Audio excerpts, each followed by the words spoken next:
Good afternoon to all of you, respected dignitaries on the dais and in the August gathering. Warm greetings from my side as well as from Indemnity Insurance Company.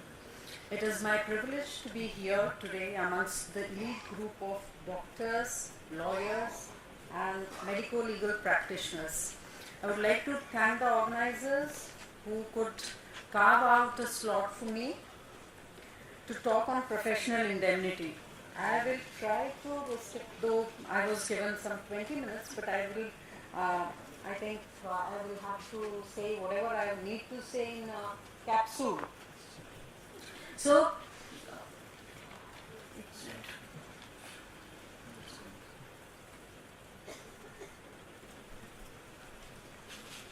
just bear with us for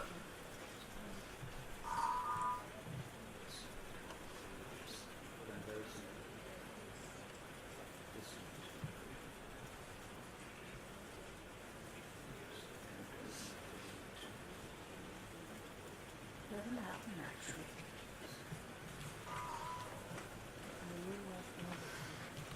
Anyway, some problem with the pen drive not opening. But to just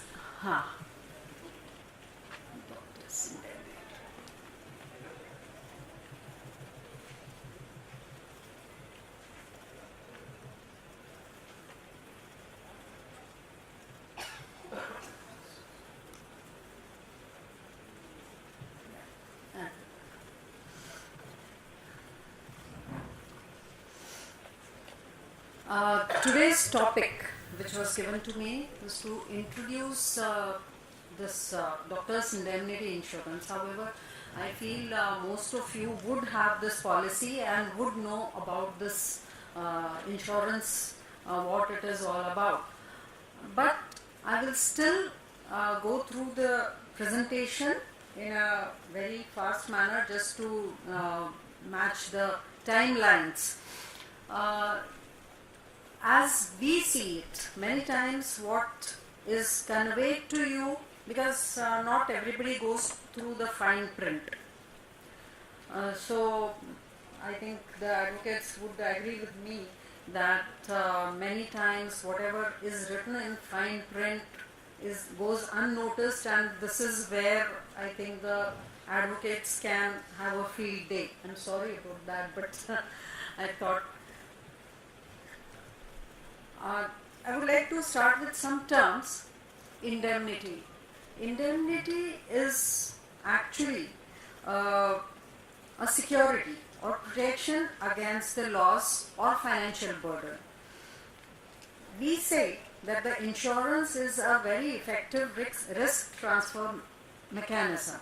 Now, whatever risk is taken by the doctors in treatment of the patients, that itself cannot be taken over by the insurance company, but any liability arising out of any negligence, error or omission, those financial burdens can be taken over by the insurance company. That way, insurance company would like to support all of you here, and those who have taken the policies, those who have not taken the policies, and I would only say that choose your insurer who knows the subject best.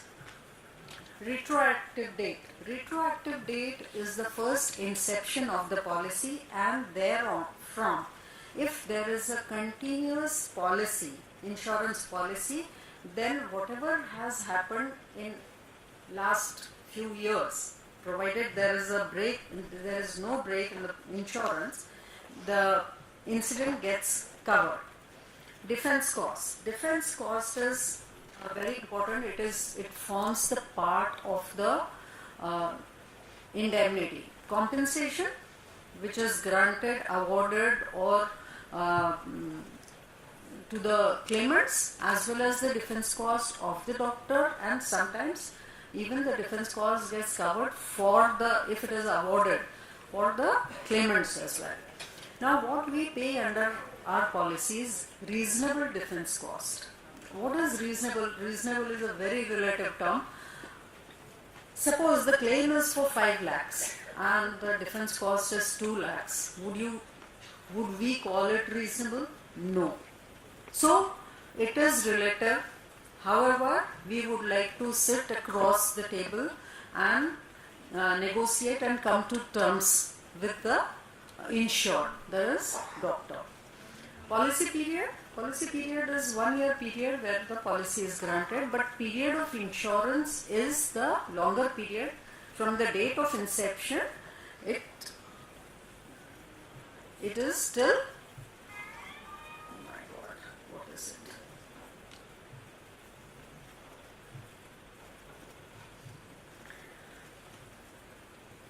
So what is covered under the policy? Indemnity applies to the claims arising out of bodily injury or death of any patient caused by errors, omissions and negligence in the professional service rendered by the insured plus defense cost. Here, when we are talking about the doctors or even the hospitals, even their technical assistants, nursing staff and some medical assistants also can be covered provided they are named in the proposal form and informed beforehand. These are some of the terms. I don't know how much time I have, but these are important from the perspective of the doctors to understand that if something that has gone wrong, which may lead to a notification or claims like situation, it is more. okay, No problem. fine. After that, we have assured them in the break of tea, there I will can be personal address the queries you questions. can answer. We'll give you a special tea there. Okay, thanks. If it is notified to the company and thereafter, even if there is a break in insurance, the company will treat, because it has been notified during the policy period, company will treat as if we can address this claim as if it is covered under the policy. Extended claims reporting clause. That is, if the policy lapses or gets over or is cancelled, then there is a window period of 90 days. If the claim is notified within that 90 days, then it is taken as if it is notified within the policy period.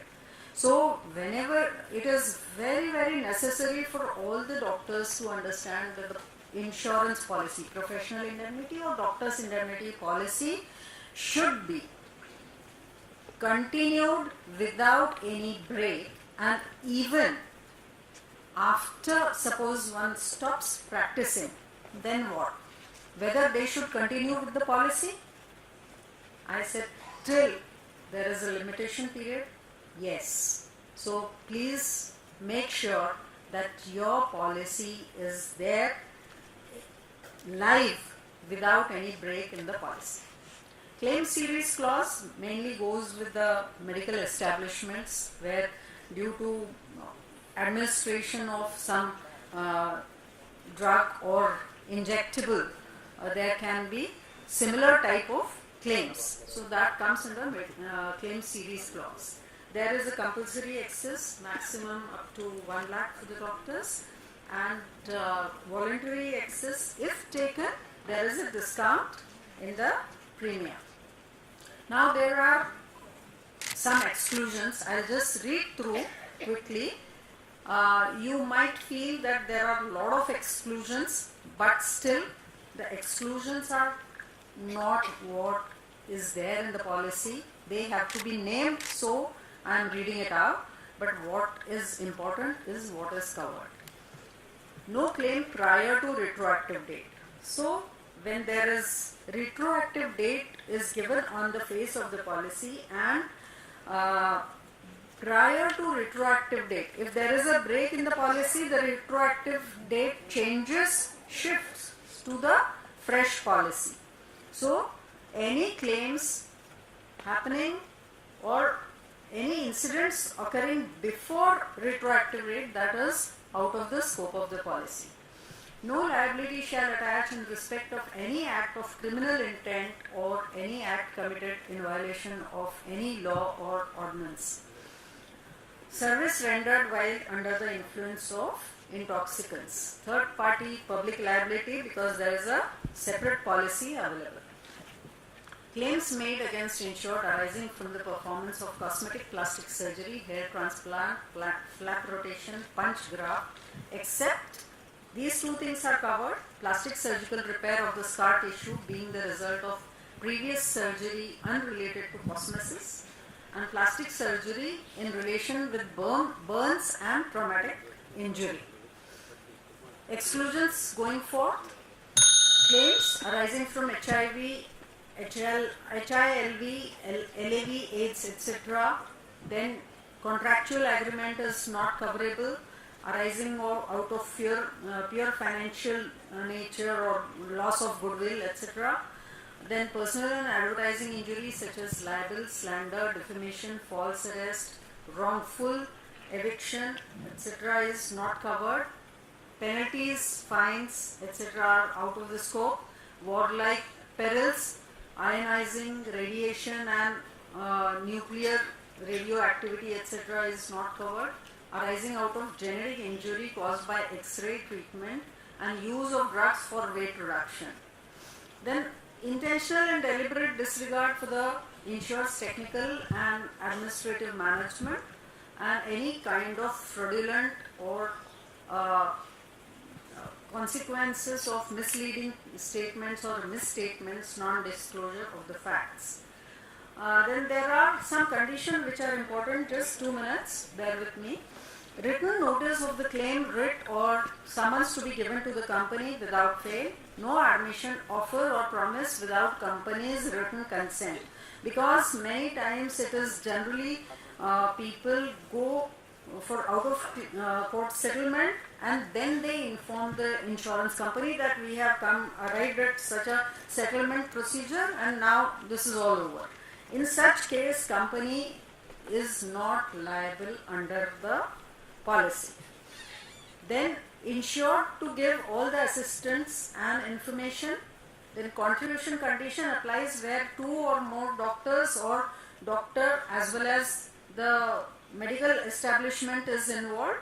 So the contribution condition will apply. The indemnity limit gets reduced after every payment of claim, and no reinstatement is possible. So you might have, if the policy runs over, you might have to take a new policy. Thank you.